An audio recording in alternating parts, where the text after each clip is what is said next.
Hello. With Persona Q2 around the corner, I figured it's time to take a look back at Persona Q original characters Zen and Rei.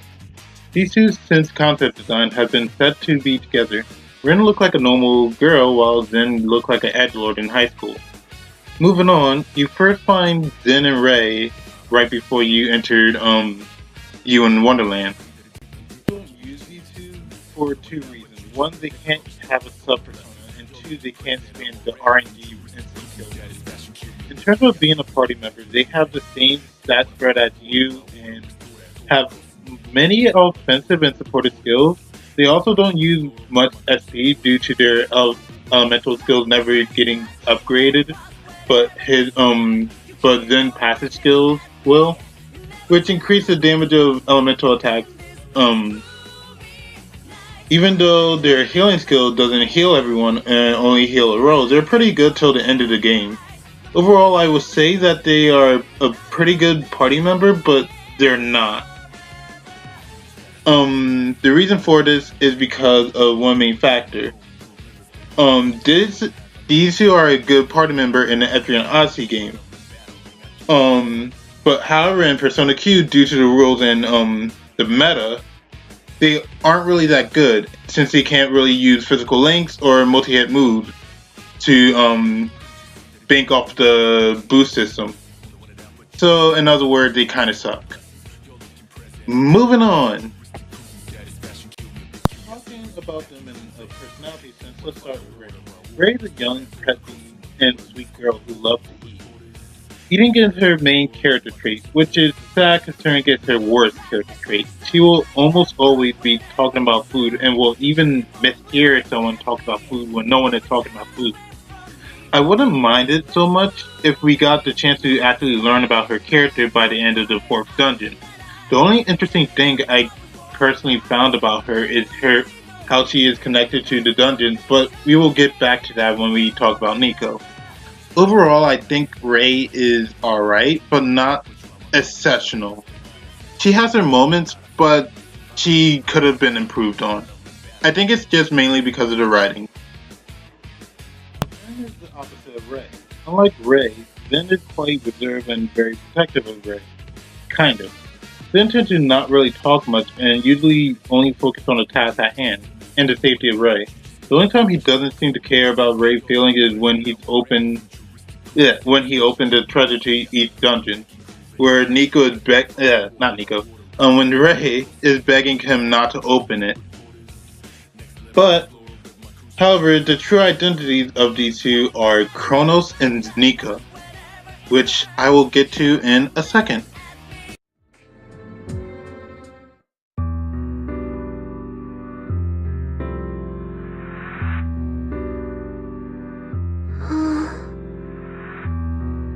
Where? Why am I?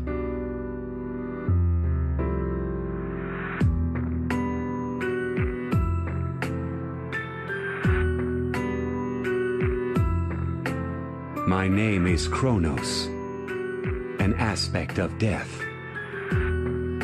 Death?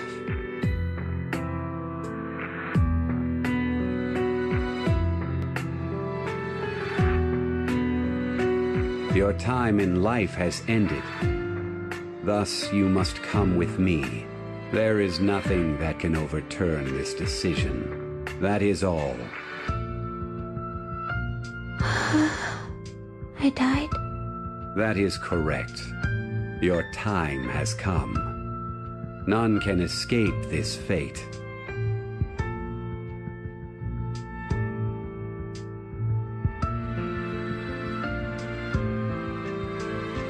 Are you not going to say anything? Most humans argue bitterly at this point. Those who don't typically welcome me.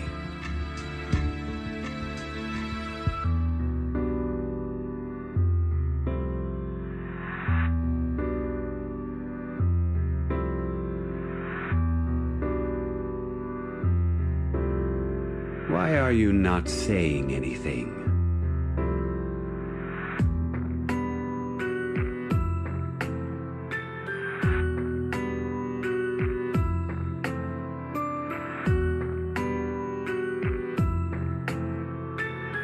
What is this human?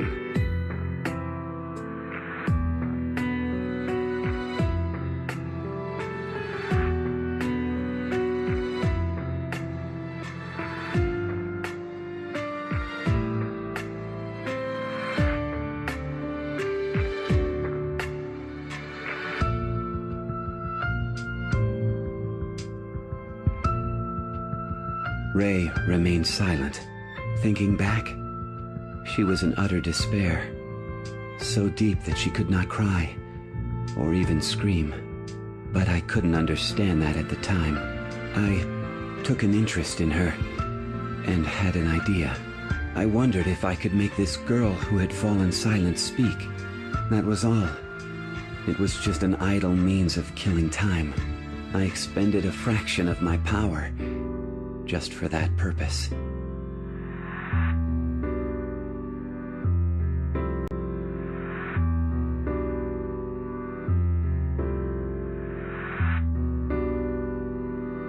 I created this based on your memories. Yasogami High, the place you dreamed of, no?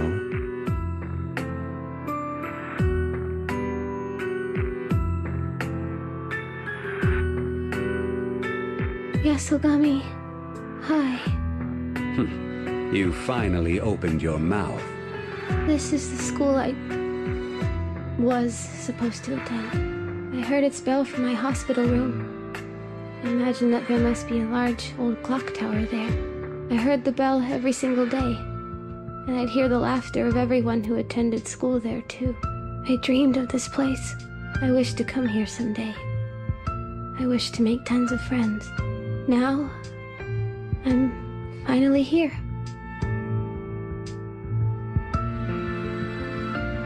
Look, Mr. Death. These are my treasures. They were probably put in with me into my casket. A stuffed rabbit. Isn't he cute? He's from a picture book. A nurse made these clothes for him. And this is a ring. When I was little, my mom bought it for me at a festival. She said I would have a beautiful wedding. I asked if Prince Charming would come, and she said he would. My mom disappeared after that. She said she didn't want me. Maybe she shouldn't have given birth to me. My name's Nico. The nurse guessed it's because my mom wanted me to smile and be happy, but that's not it. I was named Nico because I was the second child. My mom said so. That's all it means. See this? It's my hair. The nurse kept a bit of it when it was still long and pretty. She gave it to me after all my hair got shaved off. But it didn't cheer me up much. I yelled, "Why would you do this to me?" I cried and got angry, but I couldn't throw it away. You're holding one more thing. What's this?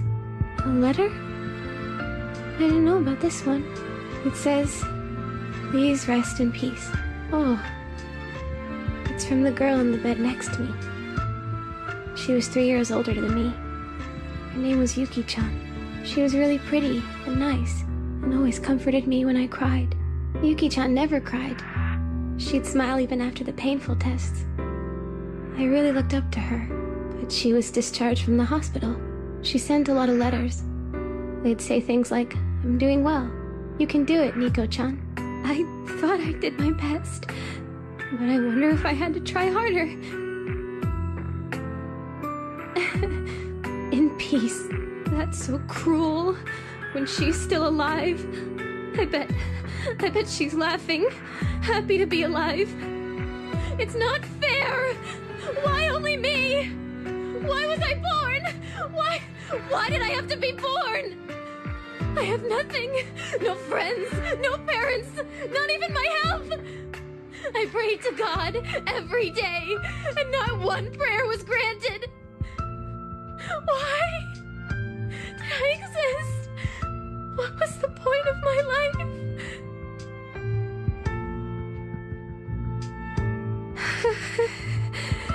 Thank you, Mr. Death, for showing me this place. But I didn't want to see it. Everyone else gets to come here every day. But I'm gonna die alone. This is too cruel. That's enough. I've had enough. Hurry up and kill me. Take me away right now. I don't want to say this anymore.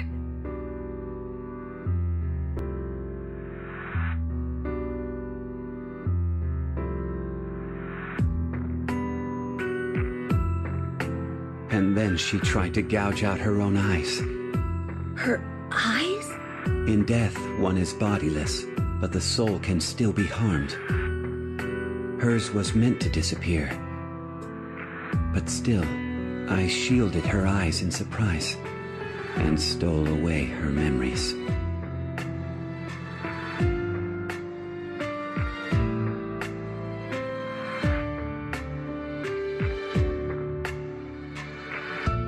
Who are you? I'm... Huh? My name. What was it? My name. Your name is... Nico. Nico? No. Let's say it's something else. Something you'd like more. What's wrong? You're trembling. Are you scared?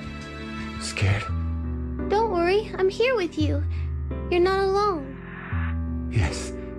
I will ensure that you are also not alone.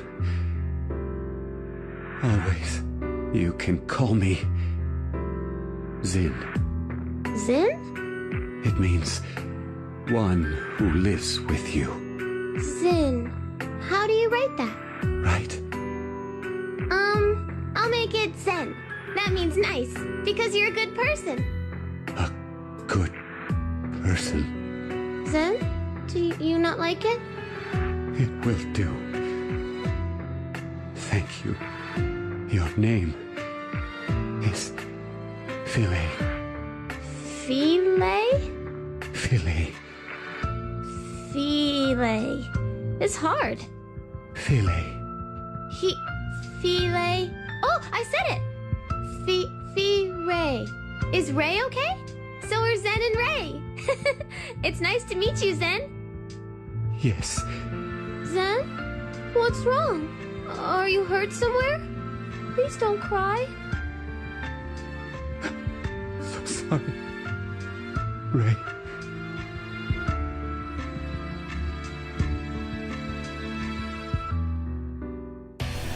So, that is my favorite scene in the whole entire game. And I think that's really... I don't think it's a bad thing, nor do I think it's a good thing. Here's the reason why. The reason why is the scene is really good because of the voice actor. Thank you to Ashley Burch and Keith Silverstein. They did an amazing job bringing the character to life and putting all the emotion in that scene. The biggest problem, however, and well, I'm not going to talk about the problems yet. I'm going to discuss about the scene. The scene really has a lot of good parts about it. It explains everything about the labyrinth, why there's certain things that Nico treasures as much as she does, as well as giving us an idea of what Zen was before, like, meeting Ray, and what his personality was like. However, I don't fully like the scene, but at the same time, I do like what it's kind of going for. It's a weird scene, but I really like it, and that's the whole reason why I showed the whole scene, and felt that you guys needed to hear it. I needed you to see that whole scene before I discuss about the problem with the scene, as well as the problem with these two characters. Because if I didn't do that, I would feel bad, and I would feel like I couldn't get the full message through. Discussing the characters of these two is fine, but I need to also discuss their flaws. That's what analysis is for, seeing everything about the character and what went into them. So without further ado, let's discuss about their flaws and other stuff. As touching as this scene is, both of the characters I still consider poorly written. When I think of Rei, I think of a girl who constantly eats food. When I think of Zen, I think of a guy who just quiet. When I think of Nico, I think of a character who purposes for you to pity her. And when I think of Kronos, I think of the worst god of time ever. And the reason for this is because most of the game, this is what you're given. That is kind of a big problem. If it wasn't for this, I would think that their character has, like, they're more to look into, but I wasn't able to find as much. I thought of ways these two can be better written characters, but this is just how I think this is how I would personally improve them. Make Nico's death more relatable. Nico's death being some terminal illness that needed surgery to treat it is really sad, but it's unbelievable if her mother is supposed to despise her and is paying for her to stay in the hospital, but also pays for the surgery as well. Why not instead make her sickness that she died from the common cold, as it would make her feel more real and seem less entitled when she freaks out about her life. Remove the line Zen says she was the first to ever show no emotion upon seeing death. Death/Chrono should have seen tons of people like Nico. Why not just say that Zen desired to see what human emotion is like and just use Nico to fill his desire? It would give him more depth and make him more interesting, but hey, maybe I'm thinking about this the wrong way. I still say that both the characters have a lot of flaws, and that hey, they don't have as much thought into them, put into them as much as the story wants you to think. In fact, Nico and Rei are kind of, well, okay, let me first get to Nico. The biggest problem I have with Nico is that while you do feel sad about her, she's freaking out and everything, and it's a great scene. But but after I saw it and saw again, I realized, wow, look at all these bad things piling up on her. This doesn't feel like a real person at all. And that's kind of one big problem I have. It feels like a big pity party for Nico. And that's not really okay. I think the big flaw is that they want you to relate to her character, but at the same time, you can't really relate to her because her death is so... Her and her death seems so unrelatable. If you understand what I'm trying to say.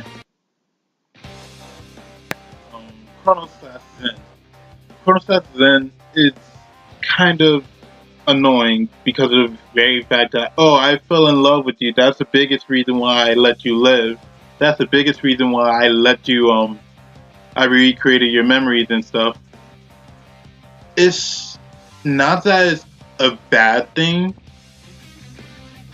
but I don't think it worked with the context that they give. It basically was like Kronos fell in love with Rei just because she lacked emotion, and when she did show emotion, it was too much for him to even bear.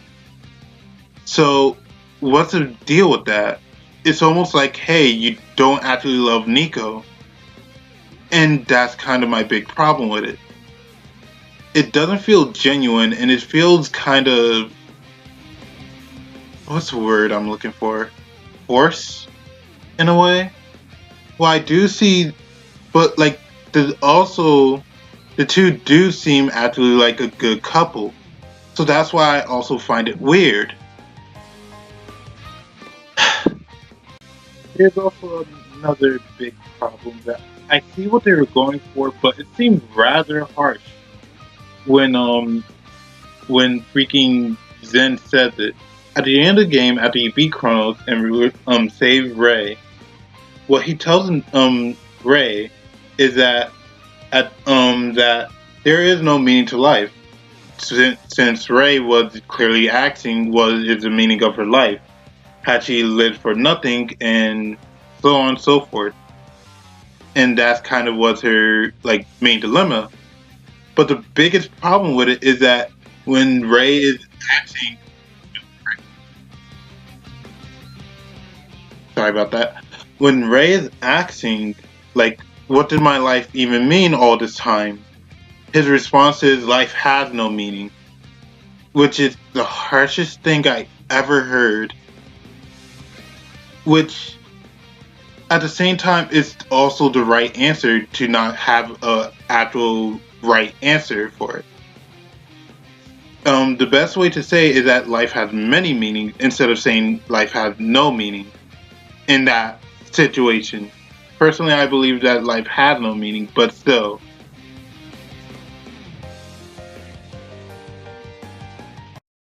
I would normally say these characters are fine, and I like them, but I'll be lying if I said that. Most of the game I found Ray rather annoying and bored by Zen. In my opinion, these two are by far the worst Persona OC yet.